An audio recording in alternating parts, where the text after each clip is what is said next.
welcome to Vax-Nation podcast by the PSVI. I'm your host, Delia Harris. On Vax-Nation podcast, we tackle all things vaccines and vaccinations and provide information to help the private sector workers get vaccinated at the earliest opportunity they get. Today, we will talk with a frontline worker who has seen hundreds of COVID patients over the last year.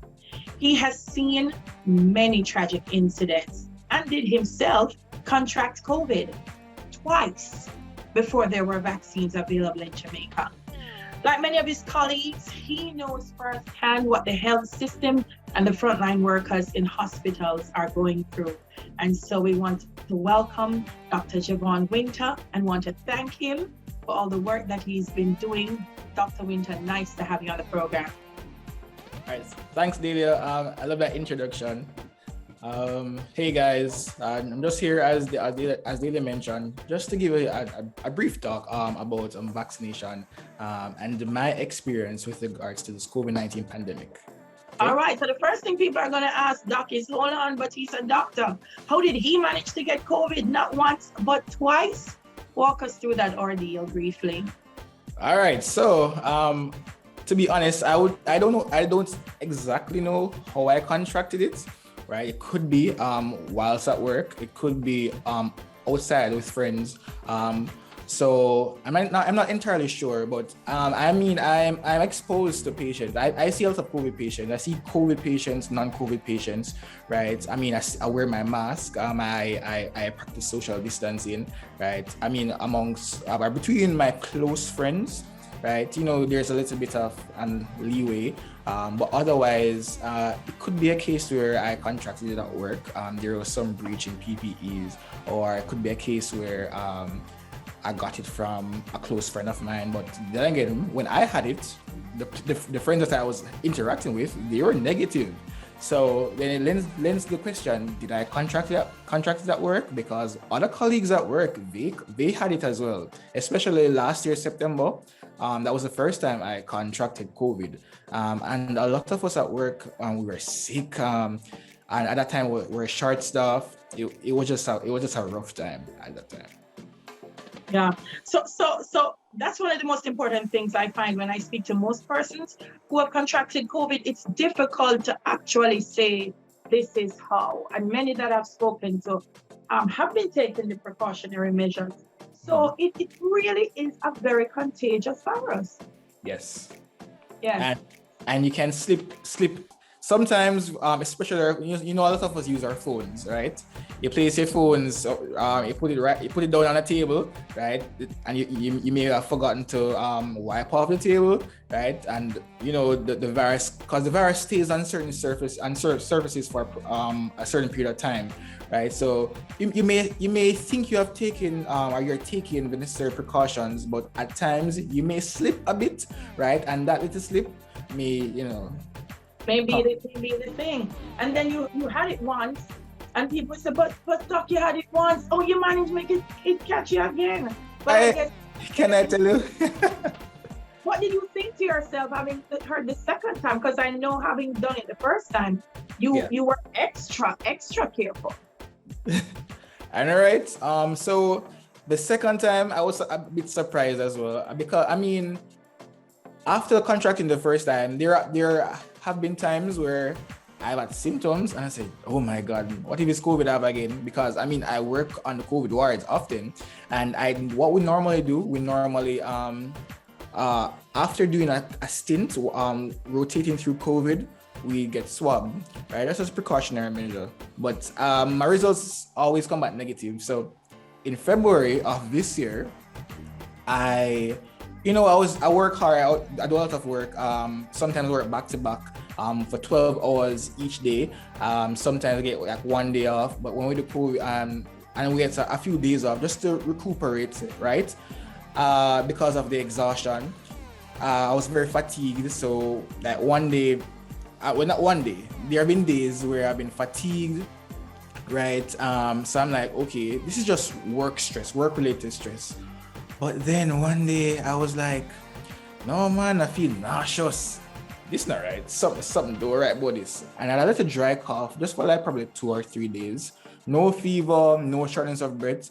I mean, my body felt very weak, dehydrated. And then came the gastrointestinal symptoms, right? Not necessarily vomiting, but I had like loose stool and, all that work. So I said, something not right. Let me go and get swabbed. Went and get swabbed, bam, positive. Yeah. Wow.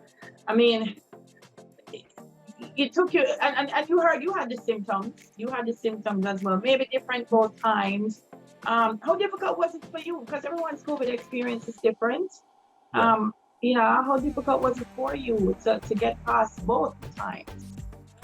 Well, comparing myself to others, as you mentioned, different persons have different severity of symptoms. You have some people have it mild, some people moderate, and you have severely ill persons. So unfortunately for me, my symptoms I had mild symptoms, and that was good.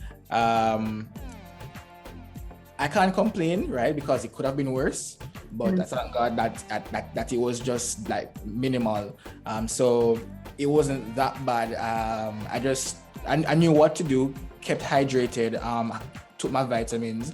As it relates to the cough, I took cough medication to mitigate same.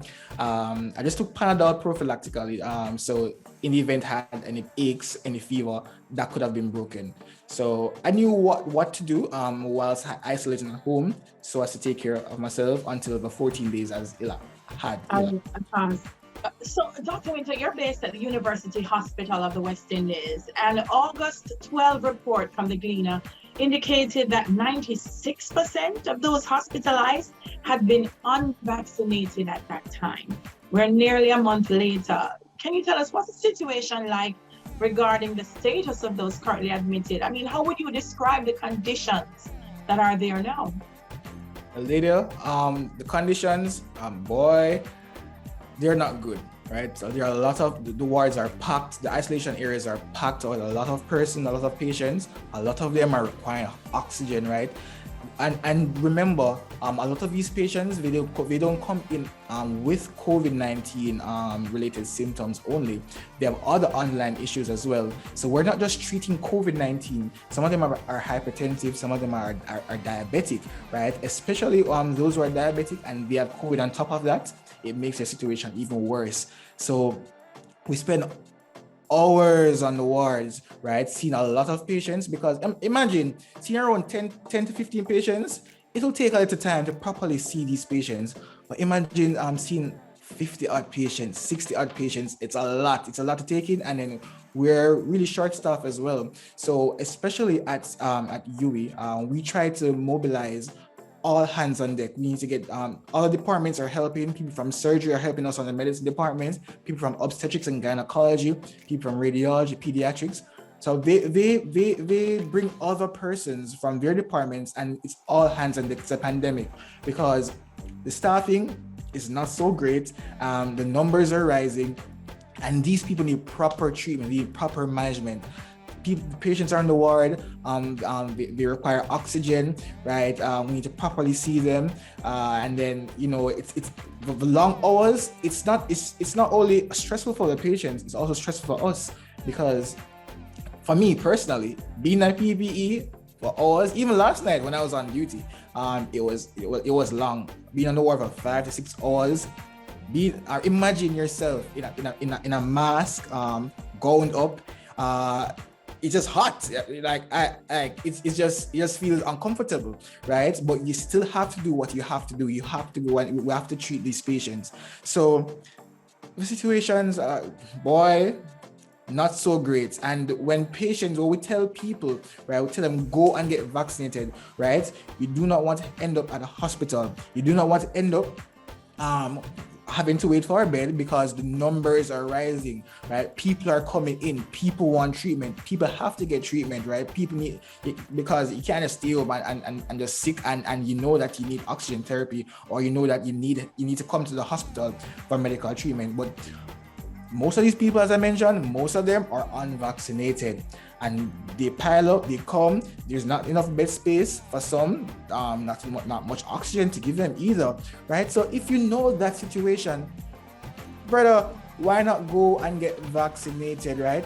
Do not end up being one of those patients where they're waiting, right? Waiting for a bed space, waiting to get treatment, right? And the staff, we don't have much staff, right? Compared to the number of patients, it's terrible, right?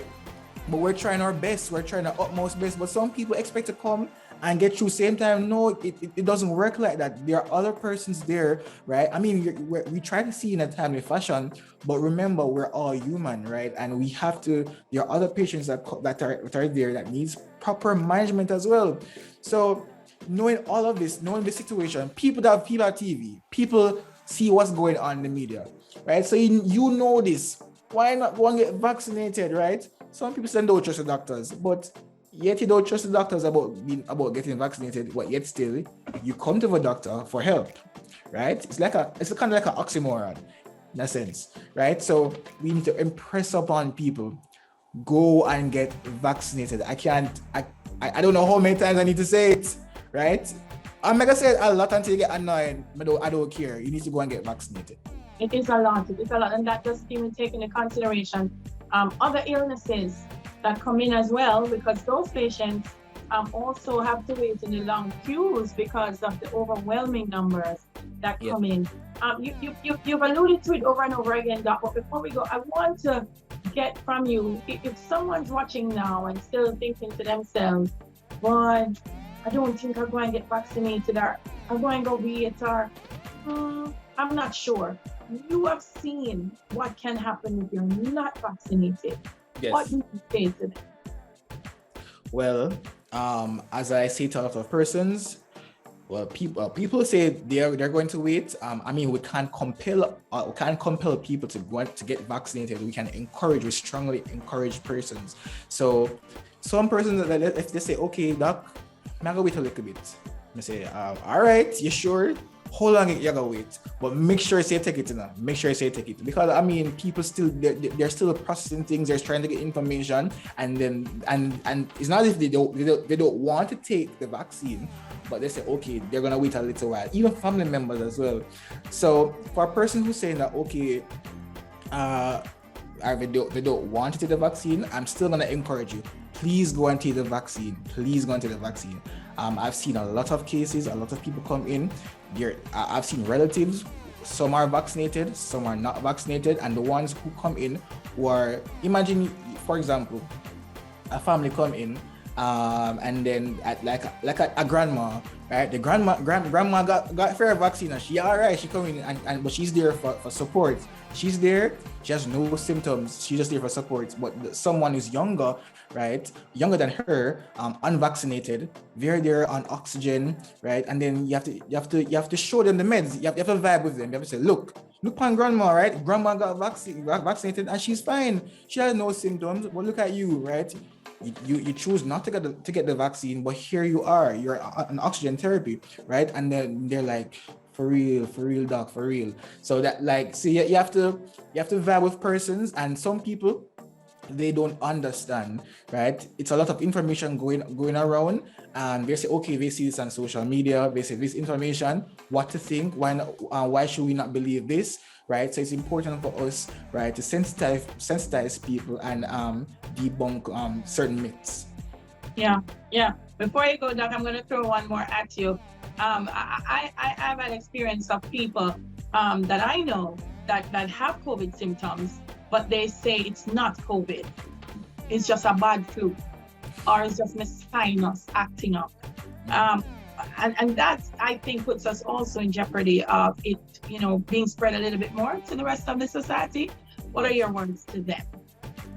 All right. So, as you know, especially amid this pandemic, it's a bit difficult to discern what symptoms are attributed to that in influenza, sinusitis, chronic sinusitis, versus COVID, right? Because most of these are the influenza and COVID-19, they're caused by viruses, right? So how do you know that these symptoms are as a result of the SARS-CoV-2 virus or that caused COVID-19 disease, right? So in the event that you are exhibiting these symptoms, my advice is to just monitor it, right? And of course, continue wearing your mask, because even if it's a flu, you don't want to give someone else a flu, right? Continue monitor your symptoms. Check if the symptoms are progressing, right? Because that can also be an indication. And of course, go and get tested, right? Because that's the only way you'll know if you actually have COVID-19. Go and get tested. I mean, for some, it may be a bit difficult because there's a price attached, right? If it's a rapid antigen test versus the PCR test, so it may be a bit difficult, right? So my advice is to go and get tested so as to find out whether or not if you actually have this. It's important. Doc, Yeah. I want to thank you so much for speaking with us, and I mean, on behalf of all of us, we want to just thank the healthcare workers for all that you continue to do. It's been overwhelming, but you've been heroes, and we're very grateful. Thank you so much. All right, thanks for having me. All right, bye, Delia. All right, that's Dr. Javon Winter joining us today on our Vax-Nation podcast. I urge everyone, get vaccinated and protect yourself, not just yourself, those around you. Our healthcare sector and workers are under immense pressure due to the spike in numbers, and we must all play our part in this battle. Ensure you secure your appointment and go get vaccinated the first chance that you get. Remember, everyday vaccines are being used to save lives in Jamaica. Vaccines work. People work with the vaccine. This is the Vax-Nation podcast, brought to you by the Private Sector Vaccine Initiative, the PSVI. The PSVI is a mechanism set up to help support the implementation of the National Vaccine Plan of the Ministry of Health and Wellness. Hi, I'm Amanda Davis. Today I got vaccinated simply because of personal reasons. I have a disabled brother, and to be honest, I mean, when I think about things and I realize this virus really isn't going anywhere for now. So, me being out there all the time, I really have to think about him, and I keep him in mind. So, with everything I do, pretty much. So I got vaccinated really and truly because of him and all my personal decisions. And this is where we leave you this week on Vax-Nation podcast. Vax-Nation podcast. We tackle all things vaccines and vaccination and provide information to the private sector so that the workforce can get vaccinated at the earliest opportunity they get. For more Vax facts and for resources to share with your work teams, please visit psvija.com. Here's a reminder to make sure you only follow the guidance from trusted, credible sources of information about the virus and the vaccines, such as the Ministry of Health and Wellness. Talk with your healthcare providers, give them a call, man, and plan to take a vaccine at the first opportunity you get. Until next time, I'm Jada Harris. I leave you with a reminder from Dr. Winter.